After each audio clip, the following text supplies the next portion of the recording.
Hi guys, today I'm gonna make a video on how to replace the starter motor on a Sea-Doo GTI 130. That might be the 130 or the 155, pretty much all the 4TEC engines. Here's the new starter motor that I just bought. It's an actually very annoying process to do to replace the motor. First of all, we're gonna have to disconnect the battery to be sure we don't have any kind of short circuits. And then afterwards I'll show you how we can reach the starter. People will say that you have to pull your engine out, but I'm actually going to do it without pulling my engine out of the jet ski. Now with the battery disconnected, as you can see, I like disconnecting both terminals. People say you only need to disconnect one. I always like disconnecting both because then I can clean the terminals. So looking at the jet ski, the starter motor is going to be on the left side of the jet ski. You can either use a mirror to find the starter motor, or you can just feel for it. I'm just going to feel for it because it's a little easier for me. So what you're going to need is an ETorx socket size E8. Those are the screws that hold in the starter.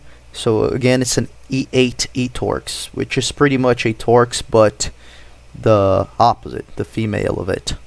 These two screws here that are on my fingers, those are the two screws they have to remove to get your starter motor out.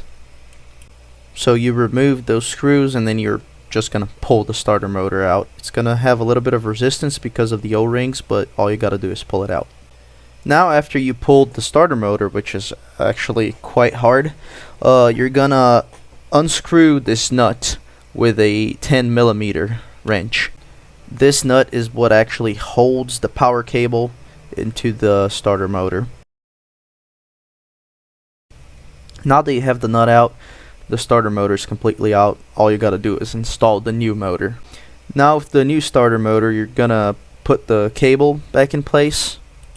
Make sure that your starter motor came with a locking nut, otherwise use some Loctite because with the vibration the nut will come loose. Don't forget to put the cover on top of the lead in order to prevent any kind of short circuits. Installing it is going to be a little bit hard because of the O-rings. The O-rings will put some resistance when you are installing your starter. But because of the resistance, you have no water that leaks into the engine, obviously. The starter has this hole here which has threads inside.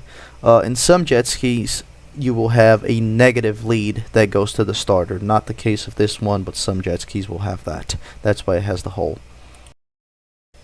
So, to install the new starter, this is already the old one, I already installed the new one. You're going to have to grease the O-rings, and with a rubber mallet, you're going to hit the back of the starter to push it in because of the resistance. Brand new O-rings are going to make it a little harder, so that's why we use the mallet to push it. After everything is installed, we reconnect the battery leads. And with the battery leads reconnected, now it's the time for us to test the jet ski.